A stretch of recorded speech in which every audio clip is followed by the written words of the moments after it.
Hello everybody, good morning and welcome to the United Stands. I'm Mark Goldbridge and this is your latest Manchester United news this morning, this Sunday morning. Lots to get our teeth into. We're talking swap deals. Tuchel to Manchester United, Ten Hag to Bayern. Stories around both those two managers and a genuine interest from Bayern Munich and Ten Hag as well. How would that work? For me, I feel that we get the worst deal there, but many think it's a good deal. We'll talk about that. Also, another swap story coming out around Harry Maguire going to Everton and Branthwaite coming the other way. A right-footed centre-back who I think would suit Everton and Sean Dyche down to the ground. Also, he could stay living up in the Cheshire, north of England area, which is important to some players, to be honest with you. And then we get Branthwaite. What about that? Also, there are some updates coming in from The Athletic around Mason Greenwood as well. So lots to get our teeth into. We've got a poll. Would you go Ten Hag or would you rather go for Tuchel? Let us know about that. I don't know what's gone wrong with the camera here. It's had a knock, hasn't it? That's not in the right place. That's better. I'm a perfectionist. Also, the reason we're early this morning, I've dropped the link in the live chat. It's pinned in there. Give me a follow on Instagram. We're off to Wembley. Me and Seb are off to Wembley to watch Solihull Moors hopefully get promoted into the Football League for the first time. They're playing in the National League Conference. We'll be there. So follow the story on Instagram. So that's why I'm a little bit early today. Let's get into it then. So increasingly, we're seeing more and more stories around Bayern Munich and Erik Ten Hag. Their interest appears to be genuine. It's coming in from German reports. We've got a few English reports today. I mean, to be fair, I think it was in a few of the Sunday papers this morning about Bayern Munich and Ten Hag. I mean, look, the UK press have their place. I don't think it's knowing that Bayern Munich want Ten Hag. I think we have to follow the German press on this. Apparently, they've got a shortlist. Lopeteu's on there. Ten Hag's on there, and I forget the third person. Now, it's interesting because obviously we've been linked to Tuchel. And I think what this does as well is, wherever you sit on this manager change spectrum, whatever you want to call it, there is still a massive amount of respect and admiration for Erik Ten Hag in football. Ajax would take him back in a heartbeat. Of course they would, but, it's still Ajax. Bayern Munich have him on a shortlist. It's Bayern Munich. So we can make out that he's the biggest flop ever, as some people want to, but his European pedigree as a manager is still very much respected, and he will walk into a very good job if he leaves Manchester United this summer or next summer. It's just, I can't do anything about that. You can't do anything about that. His pedigree is respected, and Bayern Munich are looking at him, and he's worked at Bayern Munich before. And also, look at what happened in the first season at Manchester United. That wasn't a fluke. He took the worst ever Manchester United Premier League side, won a trophy and took it to third place with one summer transfer window. So this season, as far as I'm concerned, and some of you don't agree, but for me, I don't buy into the whole, he's had £600 million. Well, he hasn't. It keeps going up by the week. It was 500 last month. It was 400 the month before. And the reality is it's more around 350. And we also overpaid massively on the players, which he didn't buy anyway. And they weren't necessarily his first choices. Yeah, we could get our worst ever Premier League season points total. I agree. We could also get our most defeats in a Premier League season. I agree. But we've also had the most injuries in our history. We haven't had a back four for most of the season. We've had 30 combinations of centre-backs. We haven't had a left-back. Our midfield is crap. Casemiro has gone from being our player of the year, in my opinion, to one of the worst midfielders in the league. We've had a takeover. We didn't do anything in January. There are so many reasons why I think this season has been dreadful. And yet, we're still within a couple of points of Newcastle. So, I think we're a bit melodramatic about how bad this season is when you compare it to other clubs who've had crises as well. But the point is not about Ten Hag in or out. The point is that this is the sort of thing that Bayern Munich are looking at. They're looking at it and going, well, he did brilliantly at Ajax. He did brilliantly in his first season. He's had a bad season at United. They're looking to get rid of him. We're looking for a manager. Hold on a minute. I think in the right circumstances, he's going to do a really good job. And what better circumstances than Bayern Munich? We can get what we want. We dominate the German league. He wants to play a certain brand of football. We want to play a certain brand of football. Ten Hag becomes a very good fit for Bayern Munich is what I'm trying to say. I think Ralf Rangnick would have been a very good fit for Bayern Munich as well. So it doesn't surprise me in the slightest that Bayern Munich want Erik Ten Hag. And can I just say to the chat, because I know what happens, we'll get a load of comments about why we should sack Ten Hag.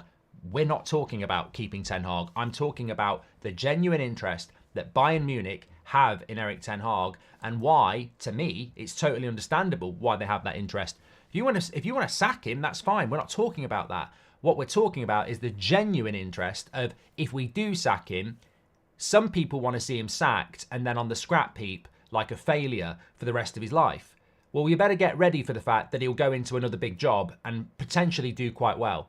You don't get it both ways. You don't get to sack him and then destroy his career. If you sack him, he probably will go off and do well somewhere else. In fact, I'd almost guarantee it, because I think he's a very good coach. So it's not about whether we're sacking him or anything like that. We're talking about a news story and Bayern Munich's genuine interest in him. So, look, this is what Thomas Tuchel has had to say about potentially staying at Bayern Munich. And I think he probably isn't staying at Bayern Munich now. Yesterday morning, there was talk that there was a lot of obstacles, but it could still happen. But this is what he's saying now. Since we agreed to part ways, Bayern has been looking intensively for a new coach. I'm guessing even before our conversation. That's bad motivation to then say, let's do it again with you. No, from my point of view, that's clear. So, I mean, I think this is an insight into the man as well. I mean, I think he's a troublemaker. I think him and Ollie Mers should do a double act. Troublemaker. I think Tuchel's a troublemaker. I do. He falls out with everybody. He fell out with PSG. He fell out with Chelsea. He's fallen out with Bayern. Bayern have said, look, actually, we've had a look around and we'd like to keep you. And he's gone, thrown his toys out the pram. Oh, no, you didn't want to keep me in the first place. You've looked around for somebody else. Forget it. I'm not staying anymore. Which some people will agree with. But then you've got Xavi, who's done exactly the same thing at Barcelona. Barcelona and Xavi were going to part ways. Barcelona looked for other managers, couldn't really find anything, so sat Xavi down and persuaded him to stay. I don't see Xavi going, no, I decided to stay. You looked for somebody else, you didn't find anyone, and now you want me to stay. It's just so childish. I think it's childish. I really, really do. Because if I was Thomas Tuchel and Bayern Munich said to me, we've had a look around and actually we've seen what you're doing and we've made a mistake, we want you to stay. He's German. He's failed at Bayern Munich. Why would you walk away from a failure? I mean, it's just different personalities, I suppose. But if I was Thomas Tuchel, I wouldn't give a shit that Bayern Munich had looked for somebody else and then they come back to me. I'd actually take it as a compliment. I'd be like, you were going to sack me. You've had a look around. You can't find anyone. So now you want me to stay. And I'd be over the moon because I'd be like, I don't want failure on Bayern. I mean, nobody fails at Bayern Munich. Who's failed at Bayern Munich in the last decade? There will be some examples, but I mean, some people say Pep Guardiola failed at Bayern Munich because he didn't win a Champions League. I mean, I don't think that's failure. Failure is not winning the league in a one-horse race. And somehow Thomas Tuchel's managed to do that. That's going to be on your CV. If I was Thomas Tuchel and Bayern Munich said, we want to keep you now, I'd be bloody staying because I'd be like, I don't want to be the guy that didn't win the league with the Bayern Munich, with Harry Kane and Kimmich and everybody else. So I just think it's an insight. And it's only an opinion, but I think it's an insight into Tuchel and what he is. I think he's petulant. I think he's proven that at Chelsea, at PSG, at Bayern Munich. I think he's petulant. I think he's egotistical. And I think that that's not a very good look for Ineos or Manchester United for what we're trying to build. Do we want... I mean, and it's very... Look, do your homework on Thomas Tuchel. He does this sort of thing all the time. He throws his toys out the pram when things don't go his way. And he's basically doing it to Bayern Munich because they wanted to sack him and now they might want to keep him. And he's going, no, I'm not staying. But you failed at Bayern, mate. You didn't win the league. You're going to throw your toys out the pram and walk away as the guy that couldn't win the league with Bayern Munich when it's an open goal. But his ego gets in the way of that. Jose Mourinho would probably do the same. Jose Mourinho is one of the greatest managers we've ever seen. But the problem with it is, what we're looking for at Manchester United is not an ego.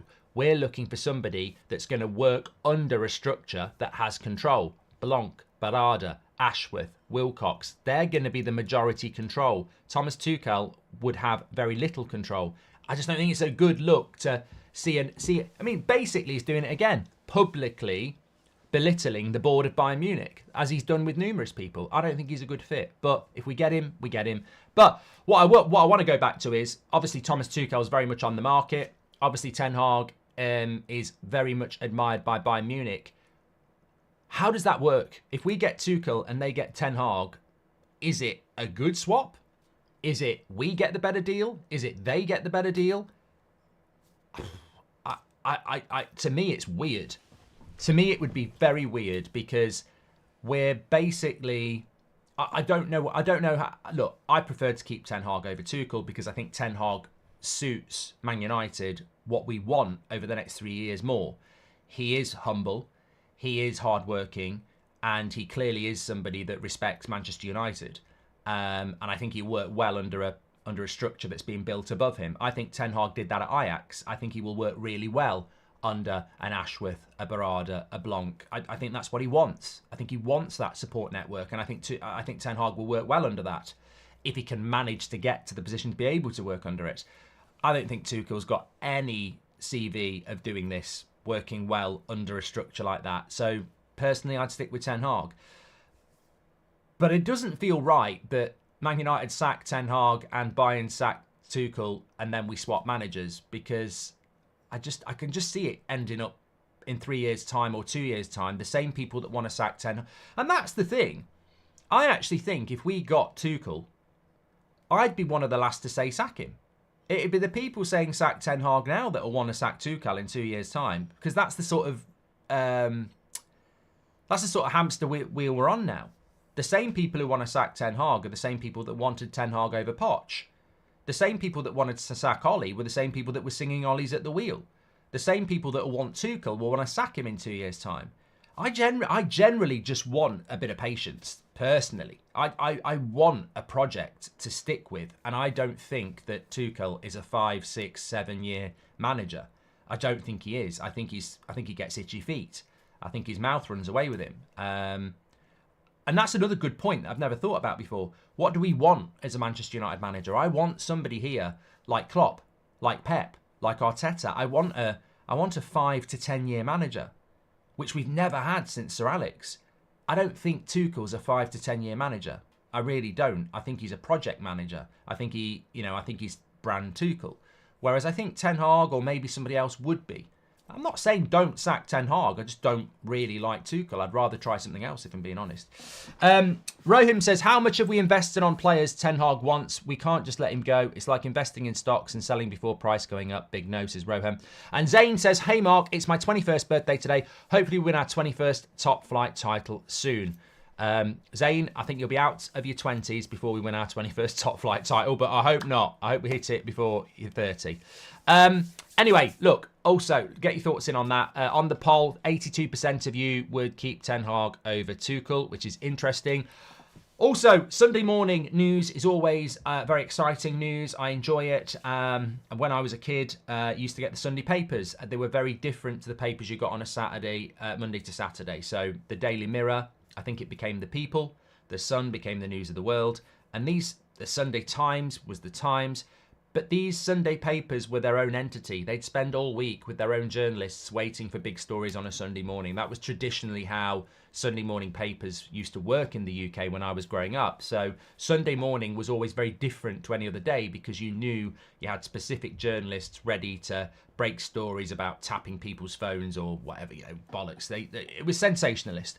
And you would get good football stuff out of that. And I still think now and again there is a legacy of that because there are still people and journalists who work for Sunday papers that don't necessarily work during the week. So we sometimes do get different stories. And this is certainly one that's broken this morning. I think it's come through the People, which is the Mirror, which we know has good connections with United.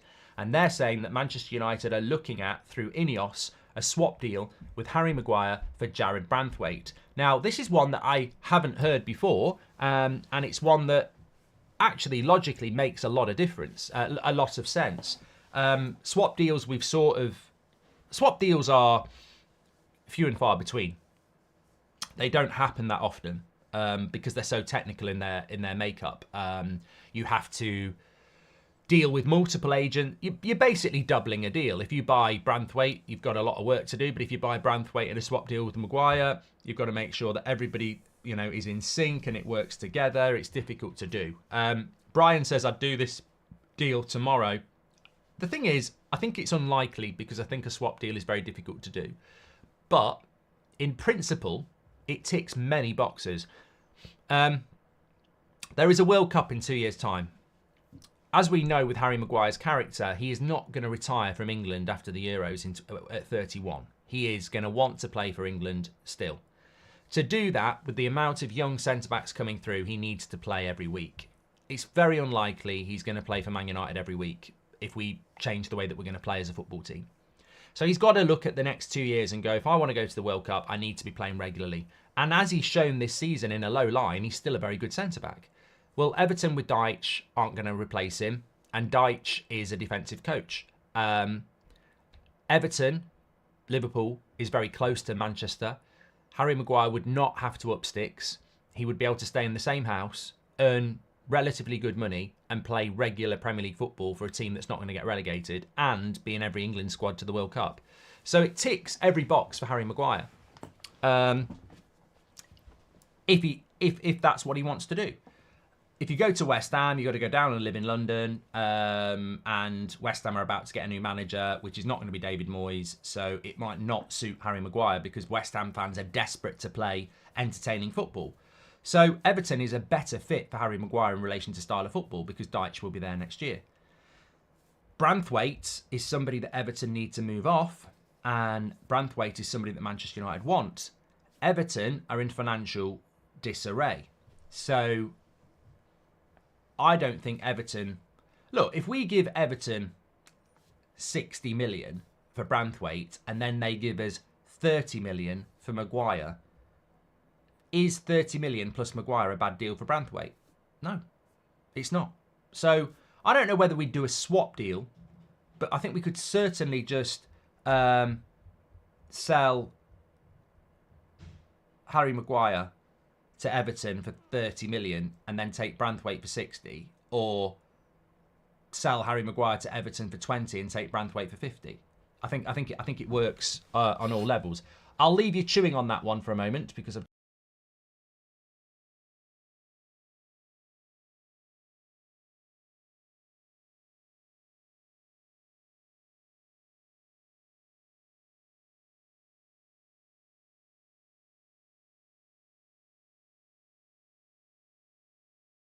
I knew I was on mute there. It's all right. We've got to head off to Wembley soon, and Seb was moaning about what shoes he's going to wear. He's got to dress smart, you see, because you'll find out later why he's got to dress smart. But there we go. The Angry Jawa says, you're taking today's news well. Perhaps there is evidence Ineos will stay with Eric, you think? Would like to see him properly backed for a year. Look, Angry Jawa, I love what we have as a community. I love football. And I'm off to Wembley to watch, to take Seb there for the first time. So I'm obviously going to be in a good mood. But the point is, I can't control what Ineos are going to do. I think some people, quite rightly, are just hoping that they are the Holy Grail, that they are going to deliver everything. And that's a great way to live. But the point is, if we've learnt anything under the Glazers, is that just because you support a football club doesn't mean it's going to be run well. What if Ineos sack Ten Hag, bring Tuchel in, and in 2 years' time we're an absolute mess? I think there's a chance that happens. I don't think there's any reason to think that we're going to win a league title over we'll be back where we are now in 2 years, apart from faith in Ineos. And I want them to do really well, but they might not. They might not. And also, the Glazers still own half the football club. This is not a takeover. This is not Glazers out. This is a partially owned section of the club.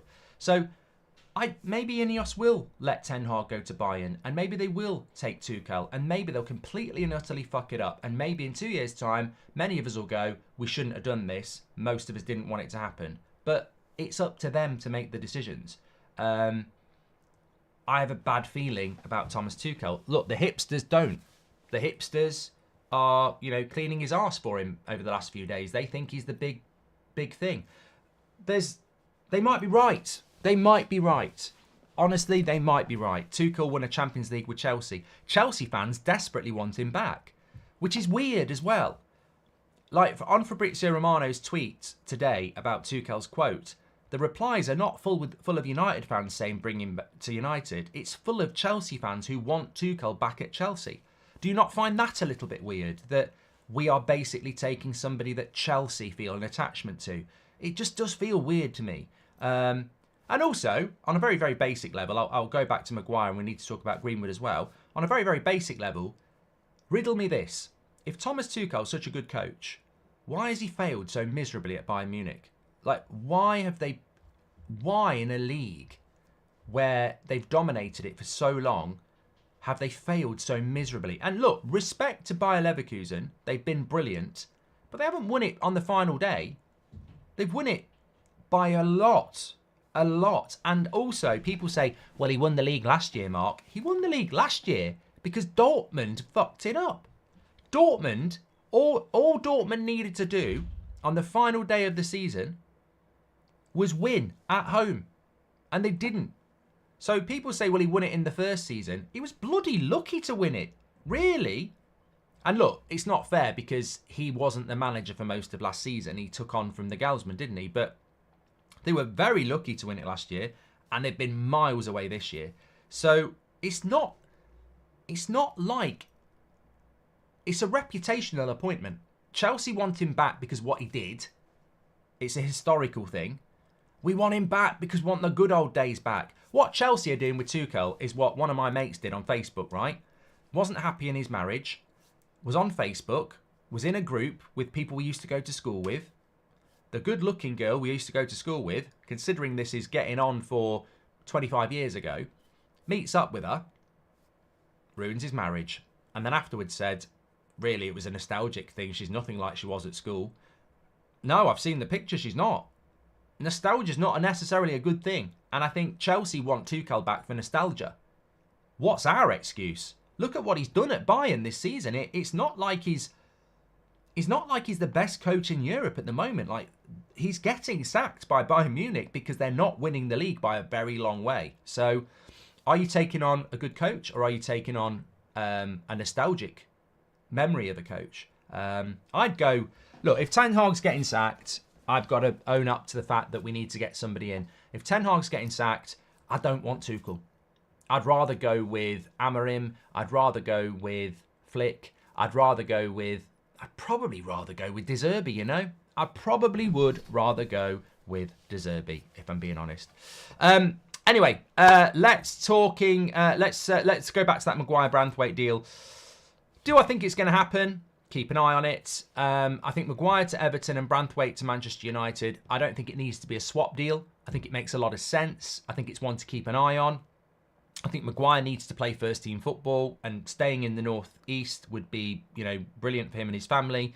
And he'd probably be Everton captain, wouldn't he, as well? And he's got a great relationship. I mean, it doesn't mean an awful lot, because I think some people thought we were going to get Declan Rice because we've got Mason Mount.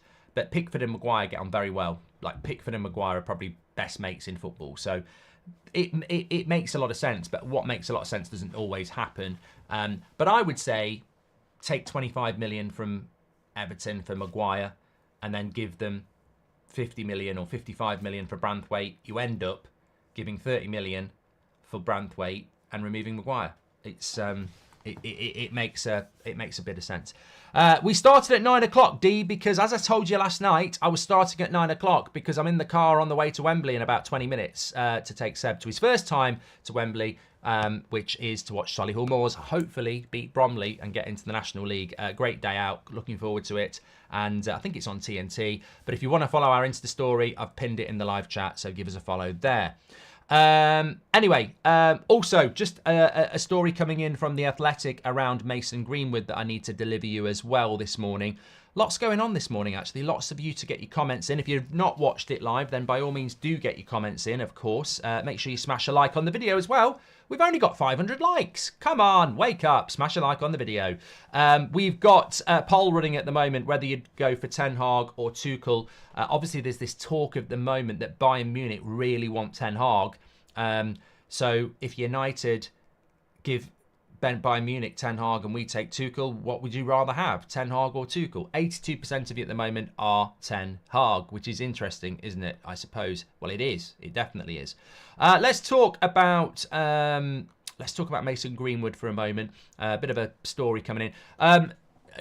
Just as a side as well, Jonathan Norcroft, who writes for the Sunday Times, so again, another Sunday outlet report, saying that Ajax like Ten Hag and keen admirers and would like to bring him back, but also there's interest from Bayern Munich. So, look, he ain't going to go back to Ajax. He'll go to Bayern Munich if they want him. But it just amazes me that we're in a situation. I'll put it like this. It amazes me we put ourselves in a situation where under the Glazers, we sacked every manager every 2 or 3 years, and it's glaringly obvious that we need to buck that trend and clear out players rather than clearing out a manager.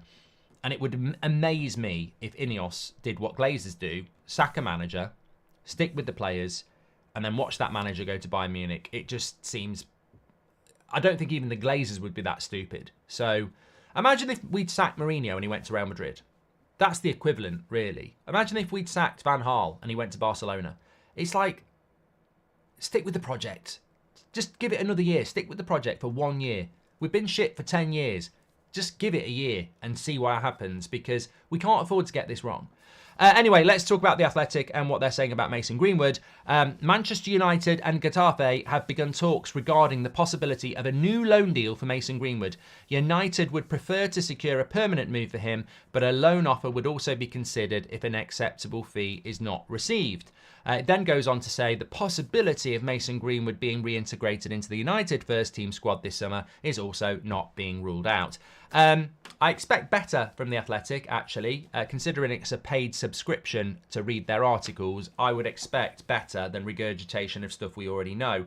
I mean, we've known this since January from Fabrizio when he was on the show. We've known this from, even, I think Luckhurst has reported it. So many people have reported this story. Basically, the story around Mason Greenwood is Getafe would like to keep him for another year. Man United would prefer to sell him, but if they don't get any decent offers, they'll bring him back. And that's been the story for about 6 months. The reality of that story is Man United want to sell him, but if they can't get a price they want for him, they're basically threatening that they won't sell him. So it's just bartering. What they're trying to secure is the most money they can for Mason Greenwood. And what they're saying to Getafe and Juventus and Atletico Madrid is, you're not getting him on the cheap. Like, we're not letting that happen. And it's a bit of a game of what's that game? Not truth or dare. Risk. Bluff. It's a poker game, because Atletico Madrid have got their cards, Getafe have got their cards, Juventus have got their cards, and Man United have got their cards. And if Atletico Madrid think Man United are bluffing and just say, look, our final offer is 20 million, and then United go, well, we're not bluffing, he's coming back to Manchester United, then Atletico Madrid have missed out. But if Man United are just saying, we will take him back, but they know they're not taking him back, then maybe they go, okay, we take 20 million. It's a game of poker. It's a game of cards that's going on with Greenwood. United ultimately want to sell him for the many reasons that we know. And but they also want to get the best price they can. So they're trying to drive the price up. He has got 2 years left on his contract, but I don't see a loan deal.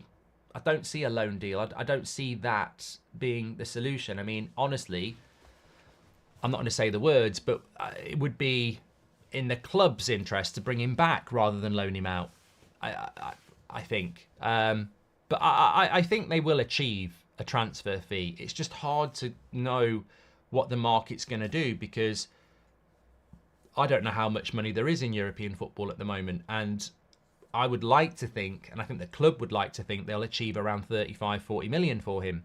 But if nobody goes beyond 25, you've got a decision to make. And I think that's just what it comes down to with Greenwood. So whilst it's a new story, it's what I've been talking about for a few days now. There is a lot of regurgitation. A lot of people are re-reporting stuff that is already out there around Todibo and Branthwaite and Elise and Greenwood. The Greenwood story has been the same story pretty much since... You could argue it's been like it's from the moment he went on loan last August. We will assess it in the summer, and we will threaten that we will bring him back if we don't get the money. Just leave it how it is, says Slow Sports News. Why mess with the management yet again and make more changes? Just give Ten Hag time, and if he fails, then make the change. Thank you very much, Slow Sports News. And Nicholas Hardy says, I hope these results can steady for the rest of the season so the talk around Ten Hag can come down and we can just focus on rest and our summer. Have a great day, Mark, and I hope they get the win, says Tumbleweed. Thank you very much. Look, there is a reality here. I prefer Man United when they're not playing at the moment, because it's less stressful. I think that when United aren't playing at the moment, I'm thinking about next season. I'm thinking about the summer. I'm thinking about the proper rebuild.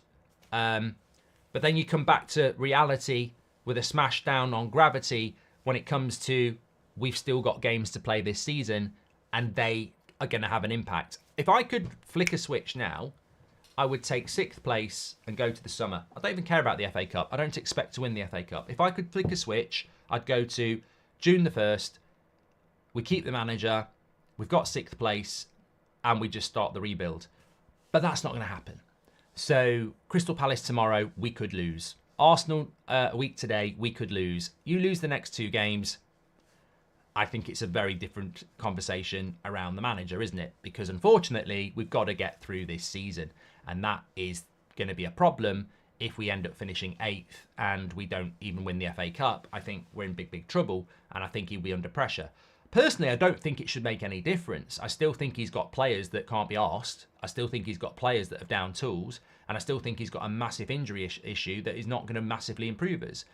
We don't, by the looks of it, have a very good team to play tomorrow.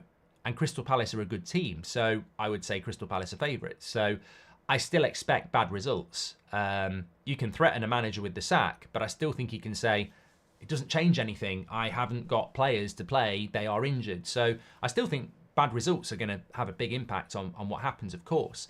But so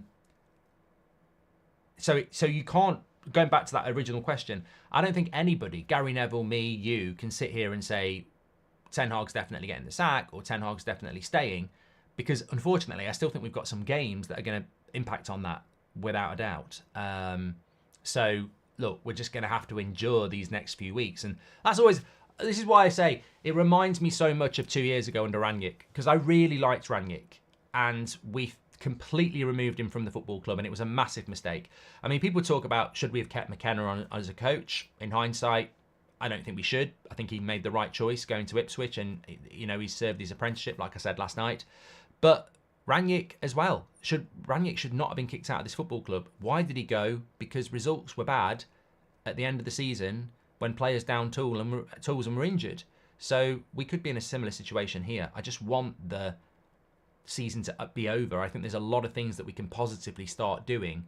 But as Gary Neville said on Friday, Ten Hag's last man standing, isn't he? Arnold's gone. The interim CEO's gone. Murtaugh's gone. Fletcher's been moved to a different position.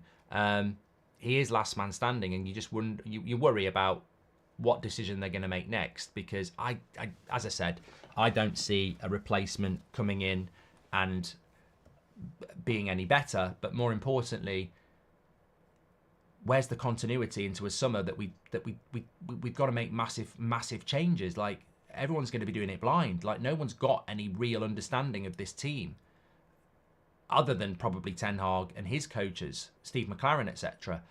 If you remove all of that, who is it that's going to advise this summer? Darren Fletcher? I mean, I don't know. We need to win tomorrow, really, which is going to be very difficult. I've got a funny feeling about the Arsenal game. You know, the Arsenal game for me, I really will be honest and say, if somebody said to me, if you lose to Arsenal, they'll win the league, there's a massive part of you that goes, I'll think about that.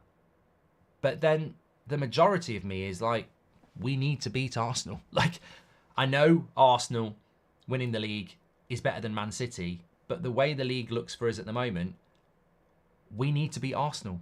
Now, Arsenal are better than us, and we probably don't need to let them beat us, because the way we've played recently in this season, Arsenal are way better than us. But we need to beat Arsenal.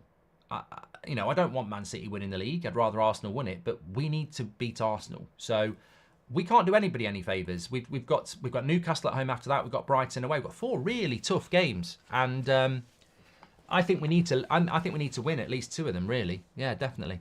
Anyway, look, we've got to get in the car. We've got to get ready to go. Absolute legends this morning. I will be back live tonight with you, but it depends on traffic. I'm hoping to be around 8 o'clock show, but it might be a little bit later. So I'm not doing a poll on Greenwood because I will do it tonight. I haven't got time to do a poll on Greenwood. It will literally be, I'd have to wait 5 minutes to see it. So sorry, apologies about that. But I think the last time we did it, it was about 60% wanted him back, but we can do it again tonight. Apologies for that. Take care, everyone. If you want to follow the story on Instagram, I've left the link in the live chat for you. Absolute legends today, and I'll speak to you all in a bit. Take care. Thank you very much for watching.